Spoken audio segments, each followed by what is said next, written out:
It felt like we stepped through a door and back into our childhood. We saw so many old friends from Kermit to Elmo and even Uncle Matt from Fraggle Rock. The Center for Puppetry in Atlanta has something for everyone, especially us kids at heart. Welcome to Roaming Yeti's Travel Beyond the Guidebook, where we help our busy fellow adventurers maximize their limited vacation time. I'm your host and head Yeti, Beth Scalacci. I'm here to share stories, hidden gems, and insider tips to help you plan trips that are unique and meaningful to you.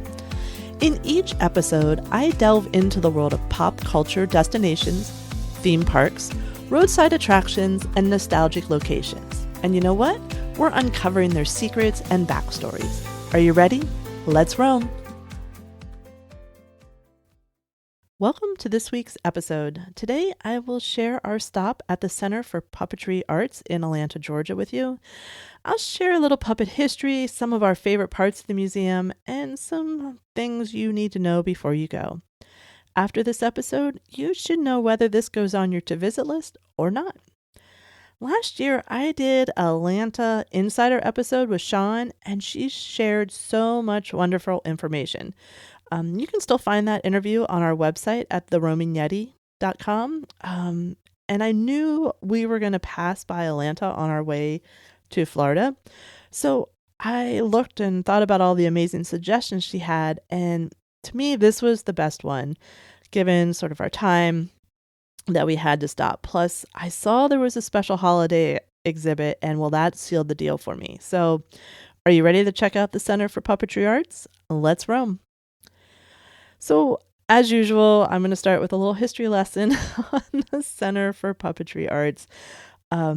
It started in 1978 when puppet enthusiast Vincent Anthony dreamed of building a kingdom where puppets reigned supreme. And so the center sprouted in Atlanta, Georgia, ready to entertain, educate, and unleash creativity through the magic of puppets. So it started small, with Vincent and his puppet pals putting on shows and sharing their love for this ancient art form. But soon, the spotlight grew bigger for them. And in the 1980s, the center became a hub for puppet lovers of all ages, with offering workshops and classes where anyone could learn to breathe life into felt, wood, and a little imagination. Then in 1992, the center opened its doors to its first ever puppet museum in the US. Inside, you could travel the world through puppets, from shadow puppets of Indonesia to marionettes that danced in Mozart's time. Now we fast forward to 2007, and the center hits the jackpot with getting the Jim Henson collection. Kermit, Miss Piggy, and the rest of the gang land in Atlanta, making the center a Muppet fans must visit. And then in 2015, new spaces opened for workshops and building your own puppet pals. And it just became more of a playground. And it really is. That's such a good way to talk about it, is the puppet playground. Today, the center is still Atlanta's go-to spot for all things puppets. And I really want to share the experience we had when we stopped there in December. We went on a Saturday morning. We got there right as it opened at 10. Luckily, there is a parking lot right on site. You don't have to try to find a parking garage or anything. And it was a busy day because there was a show. So there was a parking attendant helping. It was just very well organized, very convenient. We knew just walking into the building, we were in for a fun time. It was cute and inviting and colorful. People of all ages coming in. It was just, you knew, it just had a great energy, great vibe. Loved it. We stopped at the box office and paid $16 each for our tickets to the exhibit. You can order these online ahead of time and probably get a small discount. It's just we weren't, in case we ran into any travel issues or something, we didn't do that. We just bought at the box office, but no issues at all doing that. There was a performance, like I said, going on that day. We opted to not do it just for timing. It looked like it was the Rudolph story, and it was told with using puppets from one of the original specials. There was a huge turnout, so many families, little kids all dressed up. It was super cute. But they're, you know, if you have time and it's an event that I would definitely stay, pay a little extra to do that. I took a look at the calendar in general. They have some really cool events. They have ones that are specifically for adults over 21, and a lot of cool workshops. So I know if I lived in Atlanta, I would be there a lot. Probably would even actually consider becoming a member, to be honest. We first, we paid, we walked into the lobby, and we first entered into the Jim Henson collection, which is basically like walking back into your childhood. We entered the first room, which is a replica of Jim Henson's office. I love to see how creative people sort of worked and what they had in their offices. And it was interesting and fun. There was this beautiful reproduction of a stained glass window that had been gifted to Jim. Um, it was just, it just was very, you could tell he could be very creative in that space. It's neat to see. I learned, interesting enough, that a lot of Jim Henson's earliest work was for commercials, not the Muppet Show or anything. And that's actually where some of the beginnings of Cookie Monster and Rolf came from, were from commercials where he created these characters. From there, we entered into a room called the Puppet Workshop, which was sort of decorated to look like where they build the Muppets and puppets. And it was just fun to look around, look at the details, and just get insight into everything involved in building these things. You see them and you see the performances, and you don't really think about how they're built. The labels on the boxes for the different pieces, it was just really cool. I saw a box for the Count, and of course everyone's favorite grumpy men, Waldorf and Statler. Just to see all the pieces. I love that behind the scenes stuff. So this was a lot of fun. I spent a lot of time wandering around looking at the details. So many pieces go into each of these puppets. But next, do you know the way to Sesame Street? Well, it was right in the next area of the collection. Fun fact, I visited 2 Sesame Street in 2 different places in a 30-day period, but I will just tease you I will talk about the second one in a few weeks. But yeah, you walked into Sesame Street. We saw Bert and Ernie and Elmo and Cookie Monster and Big Bird. All right, like Big Bird, we knew Big Bird was tall, but 8 feet 2 inches, and when you're standing next to it, it was all inspiring. It was just so cool. And watching the different generations react to seeing these puppets, they all had different experiences. Either watching people grow up with them or growing up with them. It was really neat and a little emotional, actually. They have an interactive area where you can try out being a puppeteer. So, it's not just all looking, there's some interaction that you can do. And as well as, how the puppeteering is filmed. And it's definitely not as easy as those performers make. I mean, they make it look so easy. Of course they do. But I mean, it's an art and a science to be able to do that and make it look so flawless for all of us to enjoy and keep the effects. Next up, the next room was the Muppets. Kermit and Miss Piggy, and of course our favorite stage manager Scooter, and fan favorite Gonzo. I mean, it was just Muppet after Muppet after Muppet. And as someone, like, I watched the Muppet Show growing up, and I got very, very excited when I saw the characters from Pigs in Space. And did I out loud go, "Pigs in Space"? Yes, I did. And it reminded me how fun it was. I'm like, come on, Disney, like a movie, a Disney Plus show, come on, bring those guys back. And from there into Fraggle Rock. I loved Fraggle Rock when it came out. And if you don't remember Fraggle Rock, it was about the adventures and interactions of the Fraggles. The sort of 3 different groups. There were the Fraggles, who were carefree and adventurous, the Dozers, who worked diligently to build their structures, and then the gorgs that were perceived as threatening, but they sort of had their own lives and perspectives. So we saw Wembley, Red, Uncle Matt, and the Dozers. Um, it was really cool to see Uncle Matt, and that's because a friend of mine, hi Laura, hope you're listening, helped me spark the idea for the Addie Files, where Addie acts similar to Uncle Matt and goes out and explores to report back with her field notes. Yeah, so it was cool to sort of see that and remember those stories. But side note, I have a plush Addie. Do I need a puppet Addie? Do we need a YouTube Addie puppet show? Okay, maybe. Sorry, I digress.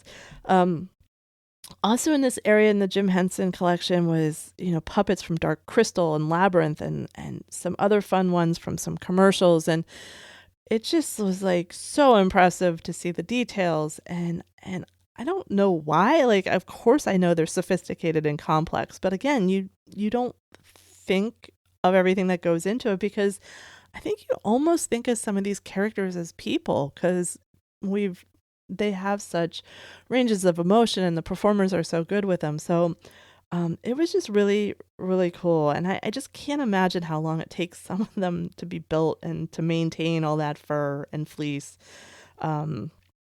It was a really, really cool area to go through that Jim Henson collection. And from there, then we entered the global collection exhibit. And this was like taking a magical journey around the world. I learned a lot about how puppetry has been influential in different regions and cultures and throughout history. We learned that they're not just about putting on a show. They've been messengers, delivering message of reverence, humor, protest, and also, of course, pure entertainment across cultures. It's sort of like they've been diplomats of the world. So, again, not to bore you or anything, but let's just run through a quick history so you can sort of see and start imagining how puppets were used throughout history. There's evidence of puppets such as clay and ivory figures that date back to 2000 BC in Egypt, and these were most likely used in religious ceremonies and rituals. And then in the 5th century in Greece, BC in Greece, they were used in religious festivals and comedies, and often depicting the mythological figures and, of course, everyday life. Puppetry traditions have flourished in Asia for centuries. In China, shadow puppets were made from leather and parchment, and they entertained audiences with stories from mythology and folklore. India developed sophisticated string puppets that were often used in religious performance. And then, in the Middle Ages in Europe, puppets were, sort of a big time. They were the quote unquote rock stars of the streets, entertaining crowds. And, they were the big street entertainment. Puppetry traditions in Africa were diverse and varied. Marionettes and rod puppets were often used in storytelling, rituals, and ceremonies. Indigenous cultures in the Americas developed unique puppet traditions. The Hopi of the southwestern U.S. used Kachina dolls in religious ceremonies, while the Aztecs of Mexico employed marionettes for education and ritual purposes. So a lot of these puppets from the different cultures throughout history were on display in the exhibit, and it was just fascinating to see. I'm not going to go into every detail we saw, but I did want to share some of the favorites. On one side, we had puppets crafted by the genius behind the Macy's Day parade balloons. Yeah, so those balloons, like the structures and the puppets behind that. On the other side, we've got to see Japanese bunraku puppets. That were really cool. And we just saw so many different styles and types of puppets that it really did make your head spin a little bit. The headpieces from the Lion King musical on Broadway were there. I didn't think of those as puppets, but because of how they were used and interacted with, they were puppets. And there were some really cool, again, interactive areas where people could try out the marionettes, and just really, sort of use their skills and see how it all worked. But my favorite display in the area was the puppets that dance on water from Vietnam. And these were used during the rice harvest celebration. So the performers would stand on one side of a screen in like waist deep water and operate the puppets on the other side. And they just looked like they were dancing on water. And it was so beautiful. It's one of those things that I would love to see in person. It was really, really cool. But honestly, it was my favorite and it was beautiful. The amount of puppets and stuff and the information was almost overwhelming, but in a good way. Like you could spend hours there, just reading through the different history and how they were used, and it was just fascinating. I'm not even scratching the surface of what we saw. So we left that exhibit and we went into, what they call their temporary exhibit, and it was holiday puppets. Okay, I have promised you that I will always be honest with you. So I have to say, I was a little let down, a little disappointed in how small this area was. I knew they were holiday puppets, but there were far less than I thought we were going to see. And this is when I sort of regretted not doing the performance to see more of the holiday puppets. So, just take that for what it's worth. But we did get to see the puppets from Emmett Otter Jug Band. If you remember that special, there were reindeer that were created by Jim Henson that appeared on the Ed Sullivan Show, and they were really cute. And then the Santa and Rudolph from the stop motion show that I grew up with, I was floored. They were so small, which I don't know. I mean, it's stop motion. Of course, they weren't big, Beth, but I was just surprised to see how small they were, but so detailed. And it was just this wave of nostalgia. And I got a lot more emotional about it than I expected. And as a matter of fact, I got emotional several times throughout this museum. But that's the point of art, right? Like elicit feelings and emotions and those memories, and it was a really cool experience. I I can't say enough nice things about the museum, honestly.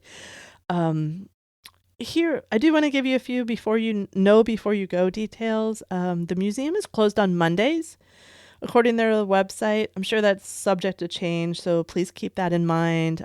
As I said, we paid $16 at the box office for the tickets. I thought it was a great value, for what we saw, especially since parking's on site. There was no extra charge for that. Again, check everything. By the time you hear this, something could change. Their web address is puppet.org, so you can get your updated information and schedule there. We spent about 2 hours, which I think is plenty of time to get through the exhibits. If you want to read and really get into the history, I would plan for some more time. Also, if you're going to see a show, plan for that. I think the shows are probably really worth it.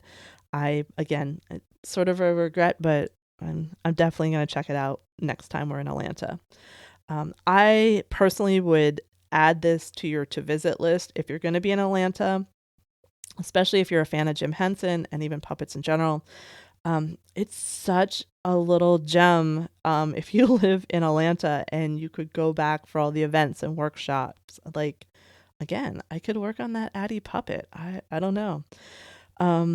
So what do you think? Like, is this going to go on your to visit list, or you're like, it's a pass. I don't really care. I really want to know. Let me know. I was glad we visit, and I probably only I know this existed because of talking with Sean. So Sean, if you hear this, thank you. Thank you for pointing out this gem to us. I really am loving these niche museums and the fact that they exist, and I will definitely be adding more to my to-do list. Honestly, we probably all have some of them in our own backyard and we aren't taking advantage of. So let's all promise to do a little research, see what we find, and let me know what you find, or if you find a museum I should know about, and talk about or visit or whatever. Like we're in this together, guys. Let's find these cool places. So let me know what you find. In the meantime, though, I hope you enjoy these episodes and they inspire you to get out and roam and use those vacation days to the fullest. Please follow or subscribe so you don't miss future episodes. And if you like what we're doing here, tell a friend, leave a review, leave a rating. You can also follow me on Instagram and Facebook. Just search for The Roaming Yeti, and I'll talk to you soon. And keep roaming.